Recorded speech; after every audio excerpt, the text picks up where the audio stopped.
Lightning splits the night sky like a wand across heaven, illuminating the sleeping village of Ashanti in stark, electric white. Thunder follows, a deep rumble that shakes the mud brick houses and sends chickens scattering from their roosts. Rain hammers the earth with relentless fury, turning the red dirt roads into rivers of muddy chaos.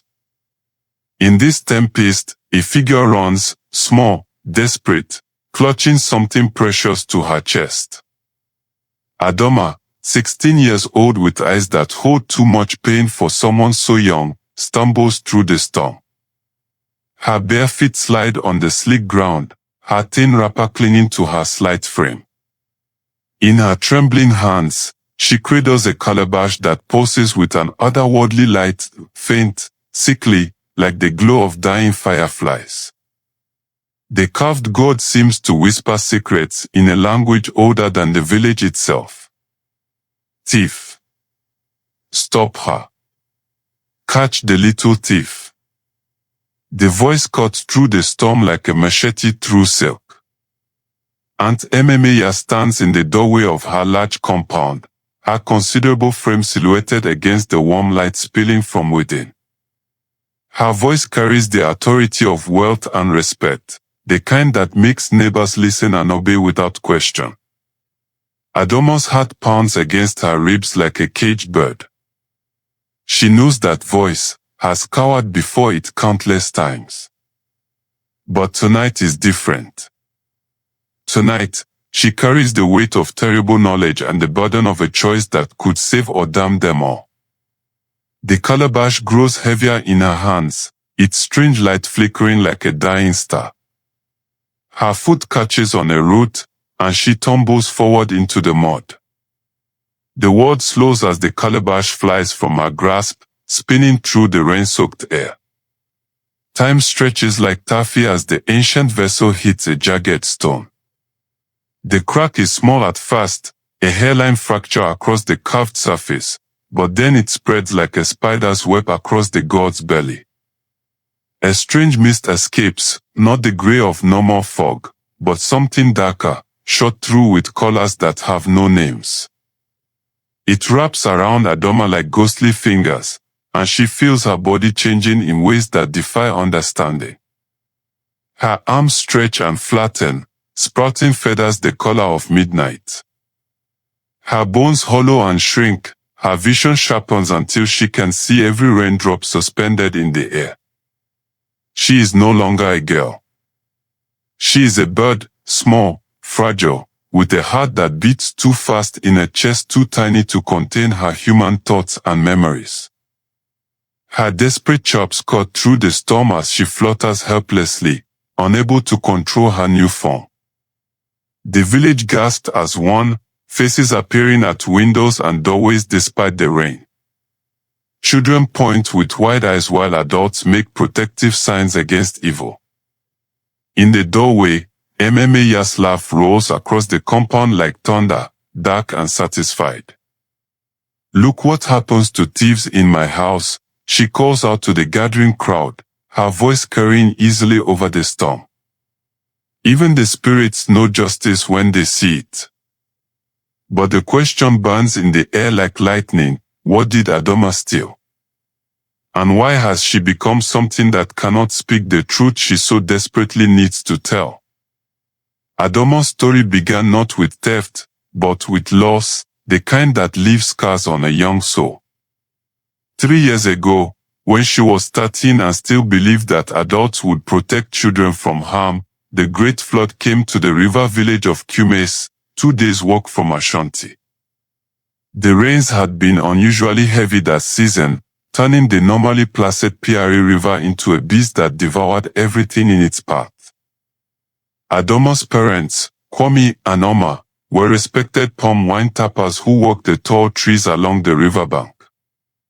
When the flood waters rose in the night, they woke to find their small house already half submerged. "Take the children and run to higher ground," Kwame had shouted to his wife, pushing little Kofi into Oma's arms while the brown water swirled around their ankles. "I get the ceremonial cloth from the storage room." That cloth, woven by Adama's great-grandmother and blessed by 3 generations of family elders, represented their family's entire heritage. It was meant to be Adama's dowry someday, the bridge between her past and future. Kwame couldn't bear to leave it behind. Oma hesitated, her arms tight around 4-year-old Kofi, whose fever had been raging for days. Kwame, please. Go. I'll be right behind you. Those were the last words Adama heard her father speak. She and her mother climbed to the roof of their neighbor's house, watching in horror as their own home disappeared beneath the churning waters. They waited all night for Kwame to emerge from the flood, but dawn brought only debris and the terrible silence of loss. Oma never recovered from that night. She carried Kofi to safety, but something essential had drowned with her husband. By the time they reached the refugee camp established by the government, she had stopped eating, stopped speaking, stopped being present even when she was physically there. 2 months later, she died in her sleep, leaving Adama to care for a brother who still cried for parents who would never answer. That's when Emmeya arrived at the camp, dressed in her finest Kent cloth and accompanied by 2 male relatives who nodded respectfully when the camp official spoke. She was Oma's sister, she explained, come to claim her poor orphan niece and nephew. The officials, overwhelmed by the number of displaced families, were grateful for one less problem to solve. You're coming home with me, Emmeya had told Adama, her voice honey-sweet in front of the officials. Family must take care of family. But the honey curdled the moment they left the camp. Understand this, Emmeya had hissed as soon as they were out of earshot, you eat my food, sleep under my roof, and wear clothes I provide. You will work for every grain of rice, every drop of water, every breath of air. And if you ever embarrass me in front of the neighbors, you'll wish the flood had taken you too. The village of Ashanti was prosperous, built around a crossroads where traders from the coast met those coming down from the northern markets. Emmeya owned the largest compound in town, with 3 separate buildings, a walled courtyard, and fields that stretched to the horizon. She was known as a successful businesswoman who traded in palm oil, kola nuts, and precious medicinal herbs. The other women respected her, the men sought her counsel, and the children of the village feared and admired her in equal measure. But behind the walls of her compound, Emmeya ruled with an iron fist wrapped in velvet cruelty.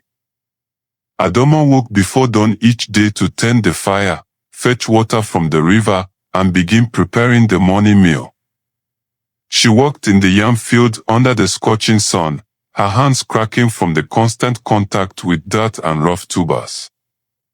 She scrubbed floors until her knees bled, washed clothes until her shoulders ached, and cooked elaborate meals that she was forbidden to taste. Her cousins, Emmeya's 3 children, watched this daily humiliation with a mixture of indifference and amusement.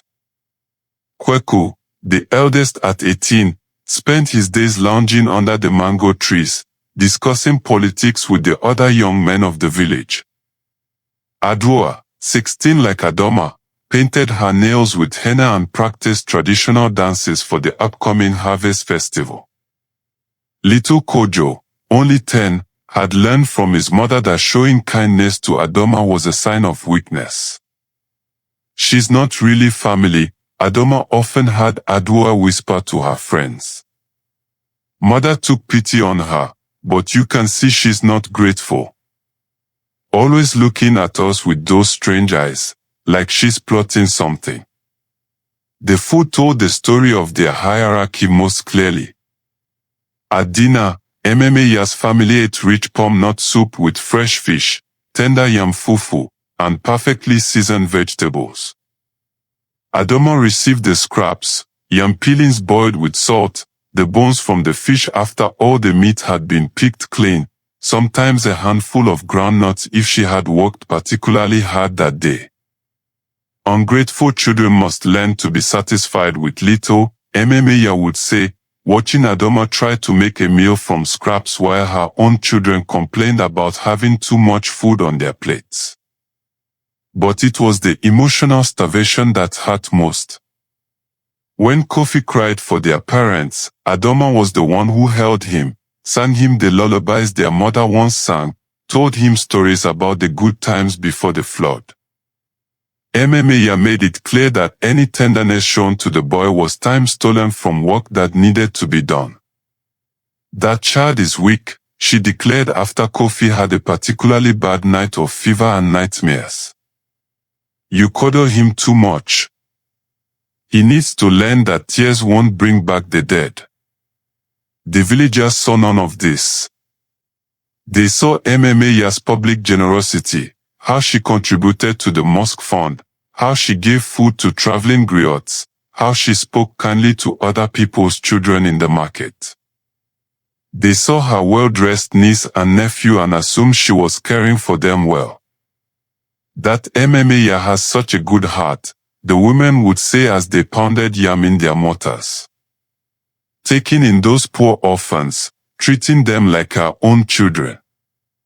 Adama learned to smile when adults spoke to her, to lower her eyes respectfully, to give the answers that would reflect well on her aunt.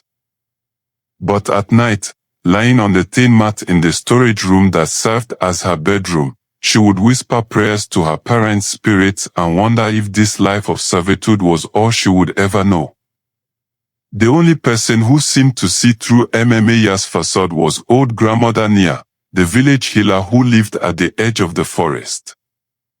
Sometimes, when Adama was sent to gather herbs for Ememeya's trading, the old woman would look at her with eyes that seemed to see straight through to her soul. "Child," she said once, pressing a small cloth bundle of dried mint into Adama's hands, "the spirits have not forgotten you. When the time comes, you will know what to do." Adama didn't understand what the old woman meant, but she treasured those moments of unexpected kindness. They were drops of water in a desert of loneliness, small reminders that she was still human, still deserving of gentleness. But as the months turned to years, that flame of hope grew dimmer. Adama watched her own spirit slowly breaking under the weight of constant criticism and endless labor. She began to believe what Ememeya told her daily, that she was worthless, burdensome, lucky to have shelter at all. The only thing that kept her fighting was Kofi. He was 7 now, still small for his age, still prone to the fevers that had plagued him since babyhood. But he was bright and curious, with their father's quick smile and their mother's gentle nature. When he looked at her with complete trust, when he called against her side at night and whispered that she was the best sister in the world, Adama found the strength to endure another day. "I won't let them break you like they are breaking me," she would promise him in the darkness. "Somehow, someday, we'll be free." She just had no idea that someday would come so soon, or that freedom would demand such a terrible price. The Harvest Festival was the most important celebration in Ashanti, a week-long acknowledgement of the earth's generosity and the community's survival for another year. Preparations began a month in advance, with every family contributing something special: palm wine, kola nuts, beautiful textiles, or perfectly prepared dishes that would be shared with the entire village. Ememeya threw herself into the preparations with characteristic intensity. Her contribution would be the centerpiece of the festival, a massive yam presentation that required perfect tubas, elaborate decorations, and a blessing ceremony that would be performed by the village elders. It was a chance to display her wealth and spiritual connections before the entire community, and she intended to make it memorable. For Adama, the festival preparations meant even longer days and more back-breaking work. She spent hours in the yam fields, selecting only the most perfect tubers, washing them until they gleamed like polished wood, then carrying them in heavy baskets back to the compound. Her hands cracked and bled from the constant washing, but MMA demanded perfection. These yams will represent our family before the entire village, she declared, inspecting Adama's work with a critical eye. If even one is less than perfect, it reflects poorly on all of us. Do you want people to think I can't manage my own household? But it was during the third night of intensive preparation that Adama stumbled upon something that changed everything. She had been sent to gather firewood from the forest, a task that required venturing deep into the woods where the best dry branches could be found. The moon was full, casting strange shadows between the trees, and the forest seemed alive with whispers and movement. Adama was filling her basket when she heard voices, low, secretive, coming from a clearing she had never noticed before. Something in the tone made her freeze, every instinct telling her to remain hidden. She crept closer, moving silently between the trees until she could see into the clearing. 4 figures stood in a circle around a small fire, their faces illuminated by the dancing flames. One was unmistakably MMA, her distinctive laugh echoing through the night air. The other 3 were women from neighboring villages, traders like her aunt, wealthy and influential, but there was something different about them in this setting. They moved with a fluid grace that seemed almost inhuman, their eyes reflecting the firelight like those of nocturnal predators. In the center of their circle sat a calabash unlike any Adama had ever seen. It was larger than the normal gourds used for carrying water, carved with intricate symbols that seemed to shift and write in the flickering light. The thing pulsed with its own inner illumination, casting sickly green shadows on the faces of the 4 women. The preparations are almost complete, one of the strange women was saying, her voice carrying an accent Adama couldn't place. The blessing ceremony will provide the perfect opportunity. Yes, MMA replied, and her voice had a quality Adama had never had before, hungry, eager, touched with something that might have been madness. When the entire village gathers to bless the harvest, when they drink from the ceremonial cups, they'll consume our gift along with the palm wine. And then, asked another woman. MMA's laugh was like breaking glass. Then they'll sicken and die, slowly, over the course of many months. A mysterious plague that no healer can cure. The survivors will be desperate for leadership, for someone strong enough to guide them through the crisis. You'll be the savior who appears in their darkest hour, the first woman said approvingly. The generous neighbor who offers aid when their own leaders have failed them. Exactly. And when the dust settles, when the survivors are grateful and dependent, I control not just Ashanti but all the villages along this trade route. The spirits we serve will be pleased with such an offering of suffering. Adama's blood turned to ice water in her veins. She pressed herself against the rough bark of a tree, hardly daring to breathe. These weren't just greedy merchants planning to cheat their customers. This was something far more sinister, a plot that would destroy her entire community, hundreds of innocent people including children, elders, families like the one she had lost to the flood. The poison is ready. MMA asked. One of the women lifted the glowing calabash, and Adama could see that it was filled with a thick, dark liquid that seemed to move with a life of its own. Blessed by the spirits of hunger and despair, brewed with rare herbs that grow only in the deepest caves. A few drops in each ceremonial cup will be enough. And if someone suspects, no healer in this region knows the antidote. By the time they realize it's poison rather than natural illness, it will be too late for most of the village. The survivors will be too weak and frightened to resist your leadership. The four women began to chant in a language that predated the arrival of any humans in this land. The calabash paused brighter with each word, and Adama felt something cold and terrible brush against her mind.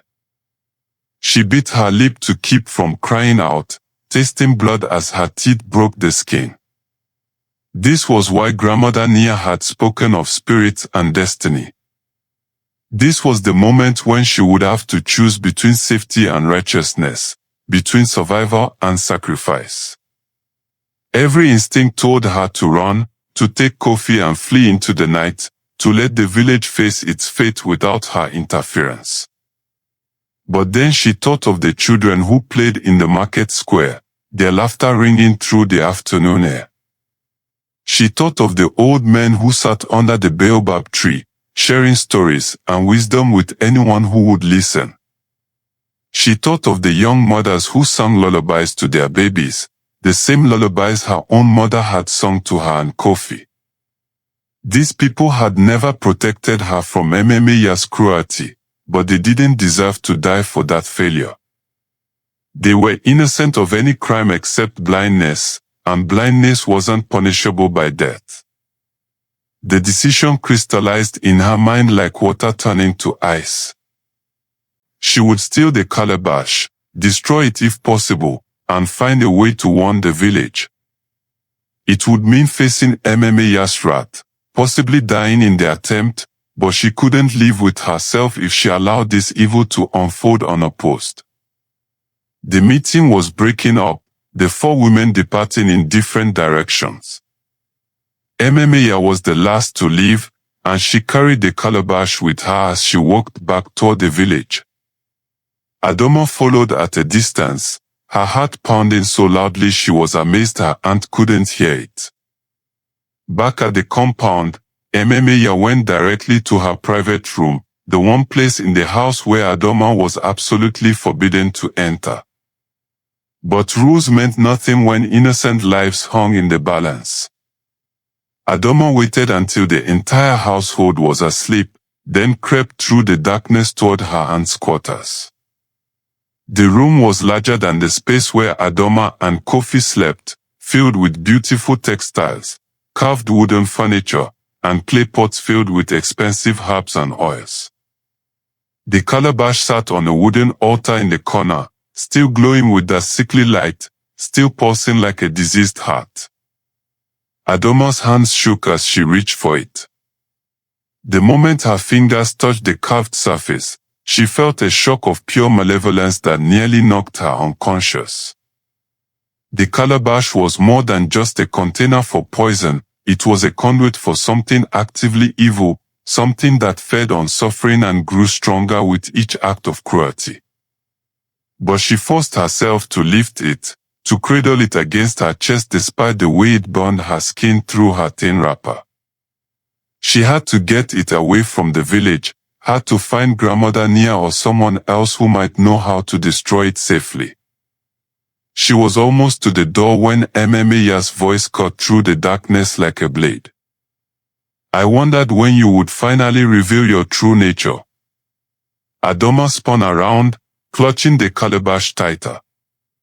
Her aunt stood in the doorway, silhouetted against the faint light from the main room. But there was something different about her silhouette, it was larger than it should be, shaped wrong, as if she had grown additional limbs in the darkness. Did you really think you could spy on me and steal from me without consequences? Ememeyah's voice was changing too, becoming deeper, more resonant, touched with harmonics that human throats couldn't produce. The village, Adama began, but Ememeyah cut her off with a gesture. The village will serve its purpose. And you, ungrateful child, will serve yours. She began to speak in that same ancient language Adama had heard in the forest, words that felt like ice picks driven into her skull. The calabash in her arms grew heavier, its glow brighter, its malevolent presence more overwhelming with each syllable. Adama knew she had one chance. She turned and ran, bursting out of the house and into the night. Behind her, Emmemeya's inhuman voice rose to a shriek of rage that shattered every piece of pottery in the compound. Thief! Stop her! Catch the little thief!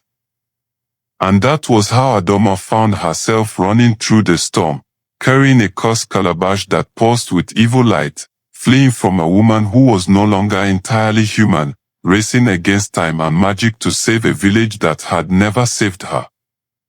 The rest unfolded as destiny demanded, with the fall, the breaking calabash, the terrible transformation that turned her from girl to bird in an instant of searing pain and bewildering change. In the cramped bamboo cage that Emmemeya had conjured from shadows and malice, Adama's bird heart raced like a hummingbird's wings against her tiny ribcage. Every breath was a struggle, every thought a battle against the alien sensations of her transformed body. She could feel her human consciousness trapped inside this fragile vessel of hollow bones and nervous energy, screaming silently against the prison of feathers and instincts. The cage hung from a wooden post in Emmemeya's courtyard, swaying slightly in the storm wind that continued to batter the village. Through the thin bamboo bars, Adama could see the familiar sight of her torment, the cooking area where she had prepared countless meals she wasn't allowed to taste, the water pot she had filled every morning before dawn, the patch of ground where she had slept on nights when Emmemeya decided she didn't deserve shelter. But everything looked different through bird eyes. Colors were more vivid, movement more pronounced. She could see the infrared heat signatures of small animals scurrying through the compound, could detect the ultraviolet patterns on flowers that human eyes couldn't perceive.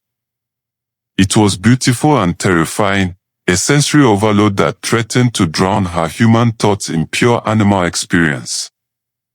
I have to stay human, she told herself desperately. I have to remember who I am, what I need to do.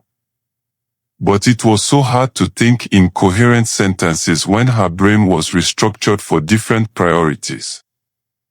The instinctual part of her mind screamed constant warnings about predators, weather, territory, the endless urgent needs of a creature whose entire existence was balanced on a knife's edge of survival.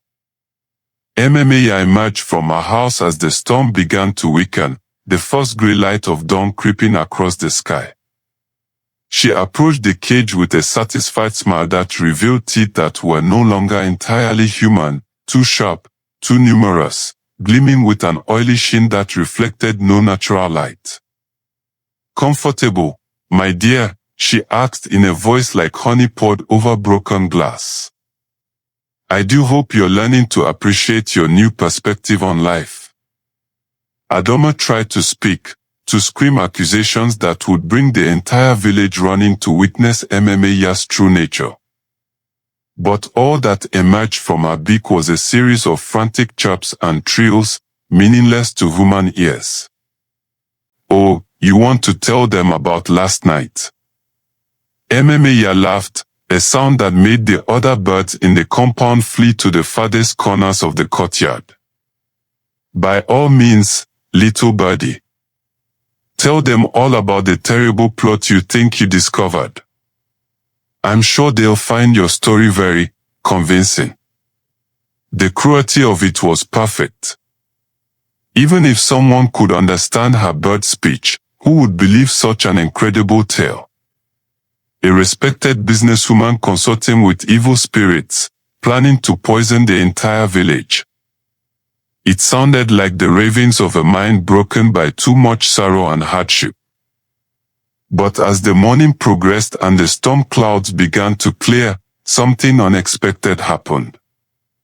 A boy appeared at the edge of the compound, someone Adama recognized but had never spoken to directly. Issa was 12 years old, the grandson of a family that raised goats on the outskirts of the village.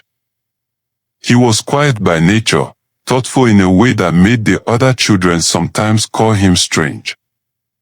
While they played loud games of chase and wrestling, Issa preferred to sit with the elders, listening to their stories, or to wander the forest paths looking for interesting insects and unusual stones. He had always been kind to animals. Adama had seen him sharing his meal with stray dogs, gently rescuing birds that had fallen from their nests, speaking softly to frightened goats during thunderstorms. There was something different about him, a sensitivity that set him apart from his peers.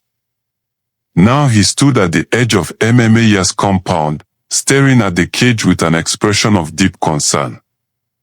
His dark eyes met Adama's through the bamboo bars, and she felt something impossible happen, a moment of recognition that transcended species.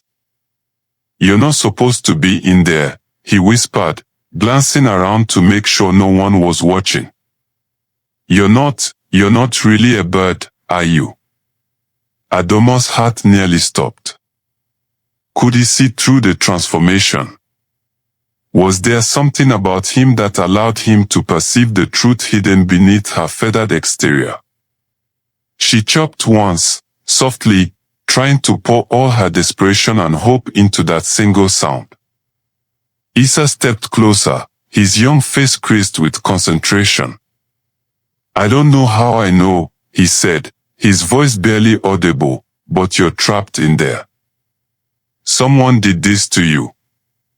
He paused, seeming to struggle with concepts beyond his 12-year-old vocabulary. "My grandmother says some people can see the truth that others miss. She says it runs in our family." Grandmother Nia. Of course. The village healer who had always looked at Adama with knowing eyes, who had spoken of spirits and destiny. If anyone could help, it would be her. Adama managed to force her transformed vocal cords to produce something almost like human speech, a whispered, barely audible word that sounded like a bird's call but carried the desperate weight of human need. "Help." Issa's eyes widened. "You can talk." "I knew it."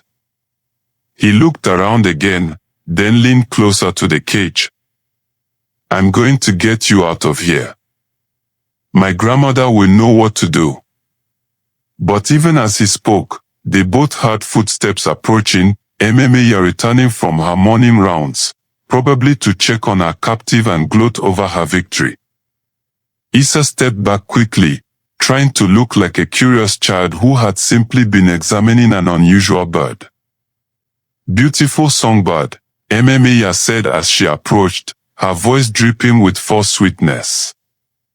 "Such an exotic little creature. I found her in my house this morning, can you imagine? She must have flown in during the storm. Where did she come from?" Issa asked innocently.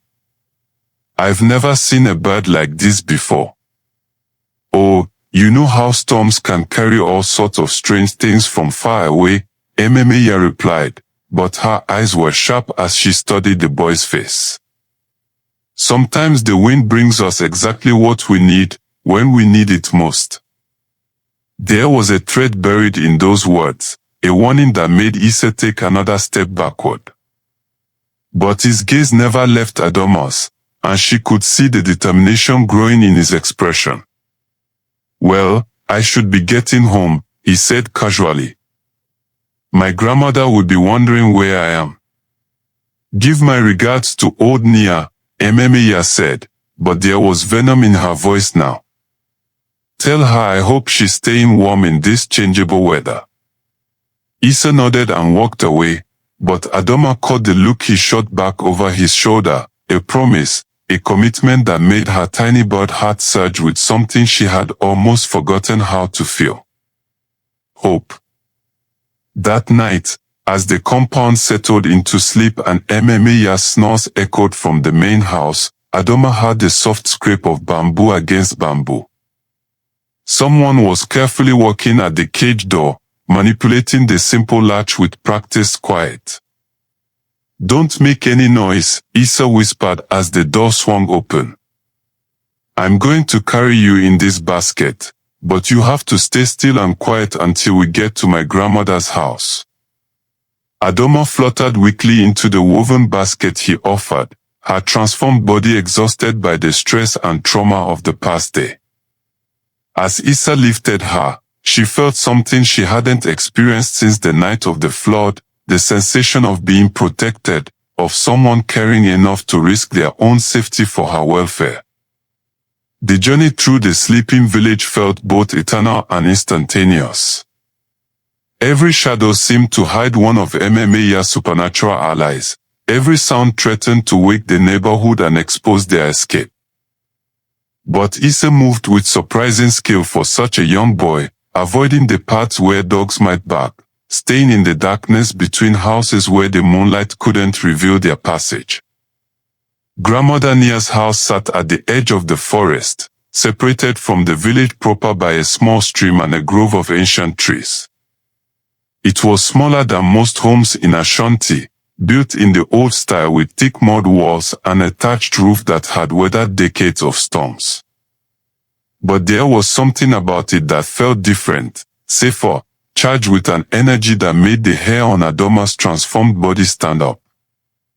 Light flickered in the windows despite the late hour, and smoke rose from the chimney as if someone had been expecting visitors. Issa knocked softly on the wooden door, a complex pattern that was clearly some kind of family signal. "Grandmother, it's me. I've brought someone who needs your help." The door opened immediately, revealing a woman who looked exactly as Adama remembered but somehow more present, more vivid, as if she had been merely playing at being an ordinary village healer until this moment. Grandmother Nia's eyes were bright with intelligence and something deeper, a wisdom that seemed to stretch back through generations of accumulated knowledge. "Bring her in quickly," she said without any apparent surprise at being woken in the middle of the night by her grandson carrying a basket containing a talking bird. "The protection spells around this house will hide her from magical sight, but not for long. We have work to do." As they crossed the threshold, Adama felt the oppressive weight of the transformation magic lift slightly, as if Grandmother Nia's house existed in a pocket of reality where different rules applied. For the first time since the curse struck, she could think clearly, could feel the full weight of her human identity asserting itself against the bird instincts that had been overwhelming her consciousness. "Now then," Grandmother Nia said, settling onto a woven mat and gesturing for Issa to place the basket before her. "Let's see what MMA has done to you, child, and figure out how to undo it." Grandmother Nia's house was unlike anywhere Adama had ever been, even in her bird-transformed state. The single room seemed larger inside than the external walls should have allowed, filled with bundles of herbs hanging from the rafters, clay pots of various sizes containing oils and powders that gleamed with their own inner light, and wooden shelves lined with objects that defied easy categorization, stones that hummed with barely audible music, feathers that shifted color as the light changed, pieces of wood carved into shapes that had to look at directly. The old woman knelt beside the basket where Adama huddled, her weathered hands moving in complex patterns above the trapped girl's transformed body.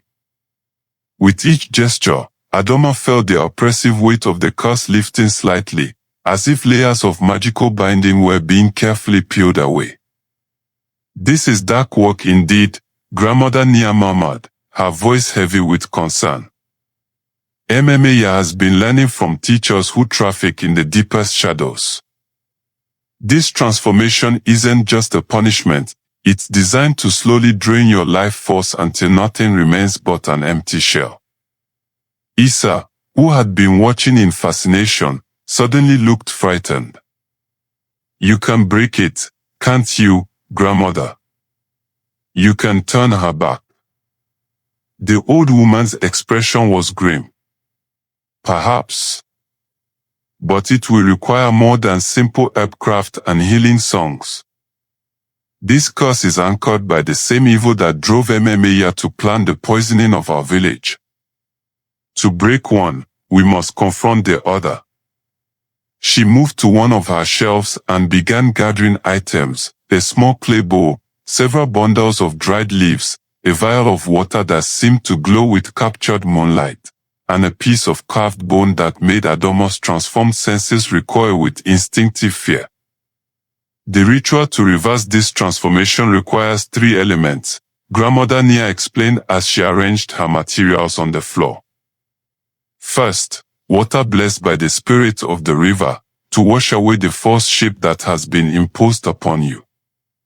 Second, smoke from herbs that grow only in places where the earth itself is healthy, to purify the spiritual contamination. And third, she held up the carved bone, and Adama could see that it was inscribed with symbols that seemed to write and shift when she looked at them directly. The willing sacrifice of something precious, to pay the price that all magic demands. What kind of sacrifice? Isa asked, his voice small. That depends on what the spirits consider most valuable, Grandmother Nia replied. Sometimes it's years from one's life.